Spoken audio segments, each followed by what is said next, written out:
আসসালামু আলাইকুম গাইস। তো আমরা সকল বন্ধু মিলে চলে আসলাম ফিনলেই ইফতারের আয়োজনে। সবাই মিলে বন্ধুরা মিলে ইফতারের আয়োজন করছি। অনেক সুন্দর একটা সময় কাটালাম। সময় কাটানোর পরে সবাই মিলে চার আড্ডা দেওয়ার জন্য ফিনলের নিচে যে চায়ের দোকানগুলো থাকে ওই দোকানে সবাই মিলে বসলাম। তো চায়ের আড্ডাটা খুবই জমে গেছে। চায়ের আড্ডার পর চলে আসলাম 9 বন্ধু মিলে মেরিটাইমে। তো মেরিটাইমে আসার পর অনেক মজা করলাম। অনেক সুন্দর একটা সময় কাটালাম, কি গল্প গুজব সবাই মিলে অনেক আনন্দময় একটা সময় কাটালাম। তো সব কিছু ছিল অনেক সুন্দর একটা আয়োজন। ফিনলের মধ্যে যারা ইফতার করতে যাচ্ছেন তারা সবাই ফিনলের মধ্যে অনেক সুন্দর আয়োজন হয়। ইফতার রেডিমেড ইফতার থাকে। সবাই ফিনলে এই আয়োজনগুলো করলে অনেক সুন্দর একটা ভালো একটা খাবারের স্বাদ পাবেন ওখানে।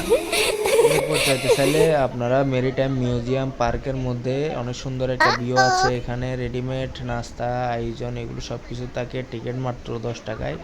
এটা 20 টাকা নিছে না, 20 টাকার টিকিট। এটা হচ্ছে যে ওই মিউজিয়াম কাজীর ডেরির পাশে গেলে যে কোনো কেউ দেখাই দিবে মেরিটাইম মিউজিয়াম। অনেক সুন্দর একটা জায়গা। এখানে চাইলে আপনারা সবাই বসে আড্ডা দিতে পারবেন।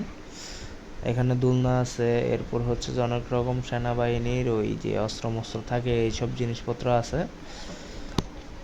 এই জায়গাগুলোতে নিরিবিলিভাবে আড্ডাও দেওয়া যায় এবং অনেক সুন্দর শৃঙ্খল পরিবেশ। সর্বক্ষণিক সিসিটিভি ক্যামেরা থাকে। তো যারা ফ্যামিলি নিয়ে যাইতে চান এইসব জায়গাগুলোতে অনেক সুন্দর একটা পরিবেশ পাবেন।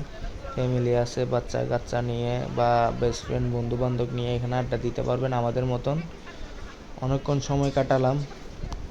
তো এরপরে দিয়ে আমরা চলে আসলাম মাঠের মধ্যে। তো মাঠে বসে প্রায় আমরা আধা এক ঘন্টা গল্প গুজব করছি বন্ধুরা মিলে, যে কোথায় যাব বা ঈদের পর প্রোগ্রাম এরকম কিছু কি প্রোগ্রাম করব সব কিছু আমরা মিলে ডিসাইড করলাম। পার্কটি কিন্তু রাত 10টা পর্যন্ত খোলা থাকে। বেশিরভাগ সময় 10টা 10:30 পর্যন্ত খোলা থাকে। সকাল 10টার থেকে বিকাল 10:30 পর্যন্ত বা 10টা পর্যন্ত খোলা থাকে। যারা যেতে চান এই টাইমের মধ্যে যেতে পারবেন। টিকিট মাত্র 20 টাকা। 20 টাকা নেবে সবার থেকে।